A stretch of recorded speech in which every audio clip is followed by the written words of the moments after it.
کہ میاں نفیس انکل سے کہہ بھی نہیں سکتی تھی کہ گھر سے بھی کوئی نہیں دے کر جائے گا۔ وہ جانتی تھی اللہ اللہ کر کے اتوار کی رات گھر سے گاڑی اسے لینے آئی۔ پھر جس لمحے وہ گھر میں داخل ہوئی، بجائے کہیں اور جانے کے، بجائے کسی سے ملنے کے، وہ بھاگ کر اپنے کمرے میں گئی، شیلف پہ بیگ ایک طرف ڈالا اور شیلف پر سے قرآن اٹھا کر سینے سے لگا لیا۔ اسے لگا اب وہ زندگی بھر قرآن کے بغیر کہیں نہیں جا سکے گی۔ لوگ چابی، بٹوا اور موبائل کے لیے آتے ہیں، قرآن کے لیے کوئی واپس نہیں آتا۔ نہ جانے کیوں محمل امی پکارتی ہوئی آئی تو اس نے آنسو خشک کیے اور اپنے مصحف کو احتیاط سے شیلف پہ رکھا۔ محمل یہ لو۔ امی نے دروازہ کھولا اور ایک خط کا لفافہ اس کے طرف بڑھایا۔ تمہاری ڈاک آئی تھی کل۔ میری ڈاک؟ اس نے حیرت سے لفافہ تھاما۔ مسز جلدی میں تھی، لفافہ دے کر پلٹ گئی۔ اس نے الجھے ہوئے لفافہ چاک کیا اور اندر موجود کاغذات نکلے۔ وہ اسکالرشپ تھا جو اس کو دیا گیا تھا، انگلینڈ میں اعلیٰ تعلیم کا اسکالرشپ۔ وہ بے یقینی سے اسے دیکھ رہی تھی۔ محمل تمہاری ڈاک آئی تھی، کیا وہ اسکالرشپ تھا؟ کیا یہ وہ اسکالرشپ تھا؟ کھانے کی میز پہ آغا جان نے پوچھا تو یکدم سناٹا چھا گیا۔ محمل نے جھکا ہوا سر اٹھایا۔ سب ہاتھ روکے اسے ہی دیکھ رہے تھے۔ جی۔ اسے اپنی آواز کہیں دور سے آتی سنائی دی، خوشی یا جوش سے خالی آواز۔ ہوں۔ تو کلاسز کب سٹارٹ ہوں گی؟ آغا جان بات کرنے کے ساتھ ساتھ چمچہ کانٹا پلیٹ میں کھڑکا رہے تھے۔ باقی سب دم سادے محمل کو دیکھ رہے تھے۔ بلا شبہ وہ ایک بہت بڑی خبر تھی۔ ستمبر میں تمام اخراجات وہی اٹھائیں گے؟ جی۔ وہ بھی جواب دینے کے ساتھ ساتھ کھانے لگی تھی۔ ڈائننگ ہال میں اب اس کے چمچے کی آواز بھی آ رہی تھی۔ Very good. انگلینڈ میں اسکالرشپ؟ محمل انگلینڈ چلی جائے گی؟ سرگوشیاں چیماگوئیاں شروع ہو چکی تھی۔ اس نے سر جھکائے خاموشی سے کھانا ختم کیا، پھر کرسی دھکیل کر اٹھی اور بنا کچھ کہے ڈائننگ ہال سے چلی گئی۔ اسے نہیں معلوم تھا کہ وہ خوش تھی یا ناخوش۔ اسے ایک نئی زندگی گزارنے کا موقع مل رہا تھا۔ اسے خوش ہونا چاہیے تھا، لیکن پھر یہ ناخوشی، دل ڈوبنے کا یہ احساس، شاید یہ اس لیے تھا کہ اس صورت میں اسے علم الکتاب اور مسجد چھوڑنی پڑے گی، قرآن کی تعلیم ادھوری رہ جائے گی۔ لیکن وہ تو میں بعد میں بھی کر سکتی ہوں۔ انگلینڈ جانے کا موقع بعد میں نہیں ملے گا۔ انہی سوچوں میں گم نیند نے اسے آ لیا۔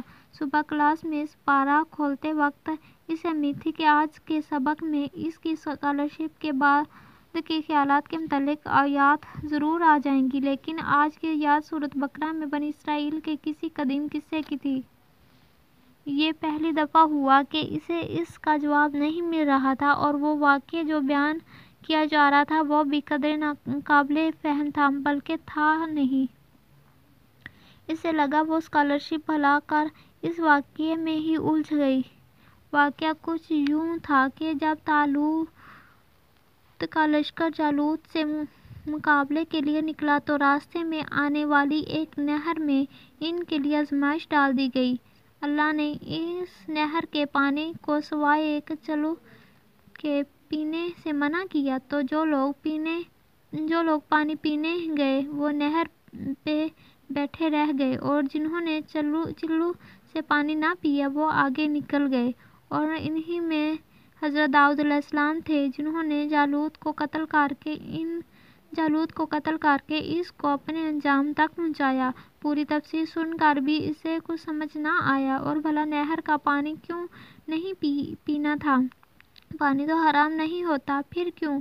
وہ پورا دن یہی سوچتی رہ گئی، یہاں تک کہ رات جب میٹھا لینے کچن میں آئی تو بھی یہی سوچ رہی تھی۔ کچن خالی تھا۔ اس نے فریزر کا ڈھکن کھولا، سویٹ ڈش کے ڈونگے نکالے، ٹرے میں رکھے، ٹرے اٹھائے باہر آئے۔ تلاوت کی آوازیں اس کی سماعت میں یوں ہی گونج رہی تھیں۔ پھر جب طالوت اپنے لشکروں کے ساتھ جدا ہوا، وہ ٹرے اٹھائے ڈائننگ ہال میں آئی، اونچی پونی جھکے سر سے اور اٹھ جاتی تھی۔ کندھوں پہ پھیلایا دوپٹہ اور شفاف چہرے پر سنجیدگی لیے اس نے ٹرے ٹیبل پہ رکھی۔ وہ وقفے سے اسے ہی دیکھ رہے تھے، متاثر جلن زدہ نگاہیں۔ اس نے کہا، بے شک اللہ تم کو آزمانے والا ہے۔ ایک نہر کے ساتھ وہ خاموشی سے ٹرے سے ڈونگے نکال رہی تھی۔ پہلا ڈونگا اس نے آغا جان کے سامنے رکھا، تو جو کوئی اس نہر سے پیے گا وہ مجھ سے نہیں ہے۔ دوسرا ڈونگا دونوں ہاتھوں میں ہی اٹھا کر اس نے ٹیبل کے وسط میں رکھا، اور جو کوئی اس نہر سے نہ پیے گا سوائے اپنے ہاتھ سے ایک چلو پھر پینے کے، وہ بے شک مجھ میں سے ہے۔ اس نے آخری ڈونگا ٹیبل کے آخری سرے پہ رکھا اور واپس اپنی کرسی پہ آئی، تو سوائے چند ایک کے انہوں نے اس نہر میں سے پی لیا۔ سب سویٹ ڈش شروع ہو چکے تھے۔ شیشے کے پیالوں اور چمچوں کے ٹکرانے کی آوازیں وقفے سے آ رہی تھیں۔ ان آوازوں کے درمیان وہ مدھم مہربان آواز بھی اس کے کانوں میں گونج رہی تھی، اور وہ تو ابھی تک دور کہیں اس آواز میں کھوئی تھی۔ تو سوائے چند ایک کے انہوں نے اس میں سے پی لیا۔ اس نے پیالہ آگے کیا اور تھوڑی سی کھیر اپنے پیالے میں ڈالی، تو سوائے چند ایک کے انہوں نے اس میں سے پی لیا۔ وہ اب آہستہ آہستہ چھوٹے چھوٹے چمچ لے رہی تھی۔ تو تمہیں کب تک جانا ہوگا محمل؟ آغا جان نے پوچھا، تو یکدم پھر سے حال میں سناٹا چھایا۔ چمچوں کی آوازیں رک گئیں، بہت سی گردنیں اس کی طرف مڑی۔ اس نے سر اٹھایا، سب اس کی طرف متوجہ تھے۔ اگست کے اینڈ تک، یعنی تم ستمبر سے پہلے تک نہیں ہوگی؟ نہیں۔ کیا مطلب آغا جان چونکے؟ میں نہیں جا رہی۔ اس نے چمچ واپس پیالے میں رکھا اور نیپکن سے لب صاف کیے۔ کیا مطلب؟ تم اتنا بڑا اسکالرشپ چھوڑ دو گی؟ فائزہ چاچی نے تحیر سے کہا تھا۔ میں چھوڑ چکی ہوں۔ مگر کیوں؟ وہ نیپکن ایک طرف رکھ کر اٹھ کھڑی ہوئی۔ کیونکہ ہر جگہ رکنے کے لیے نہیں ہوتی۔ اگر میں نے اس نہر سے پانی پی لیا تو میں ساری عمر اسی پہ بیٹھی رہ جاؤں گی، اور طالوت کا لشکر دور نکل جائے گا۔ بعض حلال چیزیں کسی خاص وقت میں حرام ہو جاتی ہیں۔ اگر اس وقت آپ اپنے نفس کو ترجیح دیں تو خیر کا کام کرنے والے لوگ دور نکل جاتے ہیں۔ میں نہر پہ ساری عمر بیٹھی نہیں رہنا چاہتی۔ مجھے وہ داؤد بننا ہے جو جالوت کو مار سکے۔ وہ سوچ کر رہ گئی اور کہا، تو بس اتنا؟ مجھے ابھی قرآن پڑھنا ہے۔ اور تیز تیز قدم اٹھاتی باہر نکل گئی۔ شام کی ٹھنڈی ہوا اپنی لے میں بہہ رہی تھی۔ وہ چائے کا کپ لیے ٹیرس پہ کرسی ڈالے دور آسمان کو دیکھ رہی تھی، جہاں شام کے پرندے اپنے گھروں کو اڑتے جا رہے تھے۔ ٹیرس سے سامنے لوگوں کا گھر نظر آتا تھا۔ انہی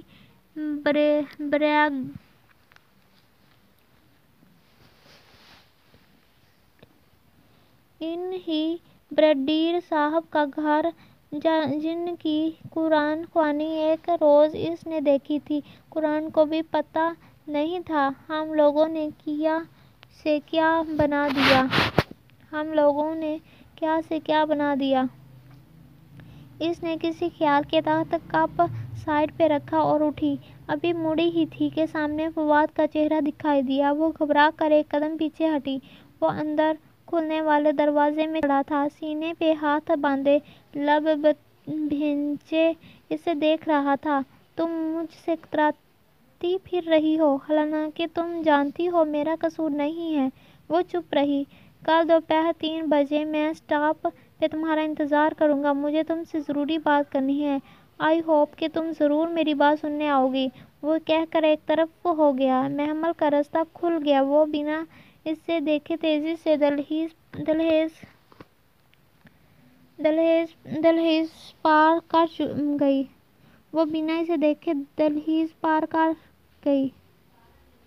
ایک قسم تھی جو اس نے کھا لی تھی، وہ اسے توڑ نہیں سکتی تھی، اور اس لمحے سیڑھیاں اترتے اسے محسوس ہوا کہ شاید وہ اس قسم کی بوجھ سے اب نجات حاصل کرنا چاہتی ہے۔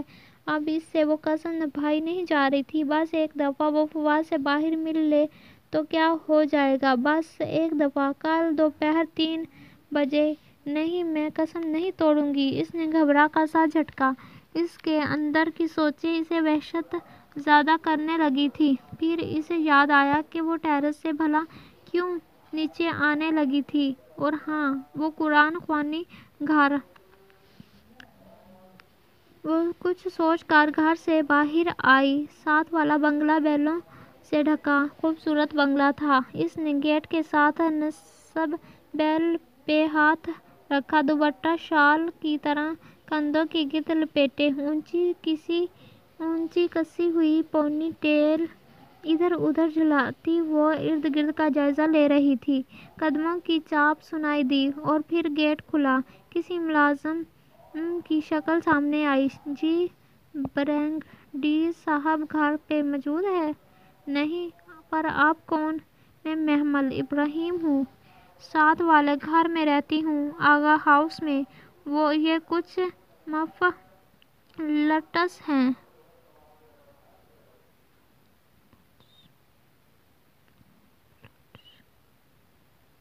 برگیڈیئر صاحب کو دے دینا۔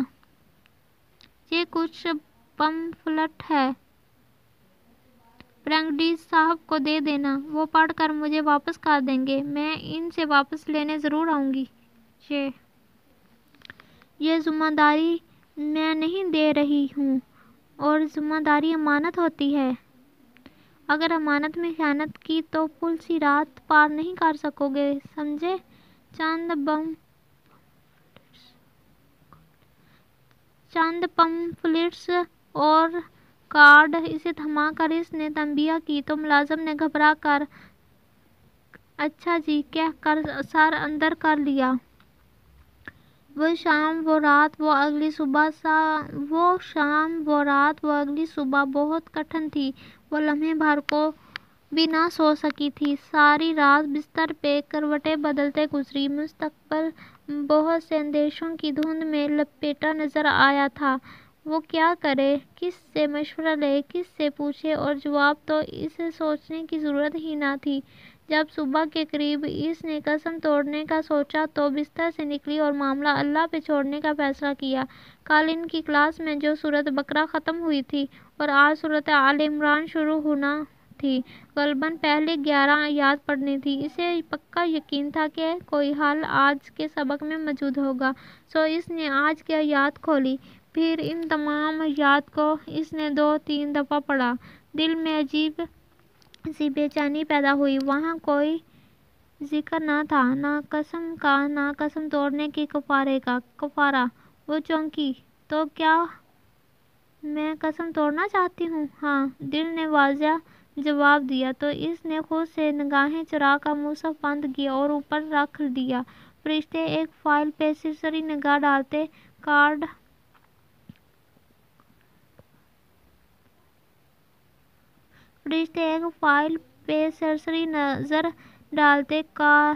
کاریڈور میں سے گزر رہی تھی۔ فرشتے ایک فائل پہ سرسری نگاہ ڈالتے کاریڈور میں گزر رہی تھی جب وہ پھولی سانس کے تقریباً دوڑتی ہوئی اس کے سامنے آئی۔ فرشتے، مجھے آپ سے کچھ پوچھنا ہے۔ فائل کے صفحے کا کنارہ فرشتے کی انگلیوں کے درمیان تھا۔ اس نے سر اٹھایا۔ السلام علیکم، کیا بات ہے؟ وعلیکم السلام۔ وہ پھولی سانسوں کے درمیان تیز تیز بول رہی تھی۔ وہ ایک فتویٰ لینا ہے۔ میں مفتی نہیں ہوں، مگر بس ایک فقہی مسئلہ ہے۔ ضرور پوچھنا، مگر آج کی تفسیر سن لو، اس میں ہے تمہارا مسئلہ۔ محمل کو جھٹکا لگا۔ آپ کو میرے مسئلے کا پتہ ہے؟ ارے نہیں، مجھے تو آج کی آیات کا بھی نہیں پتہ۔ میڈم مصباح لیتی ہے نا آج کل آپ کی کلاسز؟ پھر آپ کو کیسے پتہ؟ کیونکہ یہی ہمیشہ ہوتا ہے۔ تفسیر کا ویٹ کر لو، تمہارا مسئلہ کلیئر کٹ لفظوں میں آ جائے گا۔ اس نے فائل کا صفحہ پلٹا اور سرسری سا اوپر نیچے دیکھنے لگی۔ مگر میں نے آج کی یاد پڑھ لی ہے، ان میں میرا مسئلہ نہیں ہے۔ مجھے پتا ہے۔ صبر لڑکی، علم صبر کے ساتھ آتا ہے۔ تفسیر کے بعد پوچھ لینا، مگر اس کی یقیناً نوبت نہیں آئے گی، کیونکہ یہی ہمیشہ ہوتا ہے۔ تفسیر کا ویٹ کر لو، تمہارا مسئلہ کلیئر کٹ لفظوں میں آ جائے گا۔ اس نے فائل کا صفحہ پلٹا اور سرسری سا اوپر نیچے دیکھنے لگی۔ مگر میں نے آج کی یاد پڑھ لی ہے، ان میں میرا مسئلہ نہیں ہے۔ مجھے پتا ہے۔ صبر لڑکی، علم صبر کے ساتھ آتا ہے۔ تفسیر کے بعد پوچھ لینا، مگر اس کی یقیناً نوبت نہیں آئے گی۔ وہ ہلکا سا اس کا گال تھپ تھپا کر فائل دیکھتی آگے بڑھ گئی۔ محمل نے اپنے گال کو چھوا، پھر سر جھٹک کر کاریڈور میں آگے بھاگ گئی۔ یہ کبھی نہیں ہوا تھا کہ وہ جو سوچے وہ قرآن میں لکھا ہوا نہ آئے۔ لوگ اس کی بات نہیں سنتے تھے تو توجہ نہیں کرتے تھے، اگر توجہ بھی کرتے تو سمجھتے نہیں۔ اور ایک قرآن تھا، اسے کہنا بھی نہ پڑتا، اور وہ دل کی بات دھیان سے سنتا، توجہ کرتا، سمجھتا، اور پھر دانائی اور حکمت سے اسے سمجھاتا تھا، اور اس جیسا کوئی نہ سمجھاتا تھا۔ مگر اسے لگا آج کی یاد میں ایسی کوئی بات نہ تھی جو اس سے متعلق ہو۔ بہت بے دلی اور رنج سے اس نے سپارہ کھولا۔ وہ سفید چادر پہ دو زانو ہو کر بیٹھی تھی۔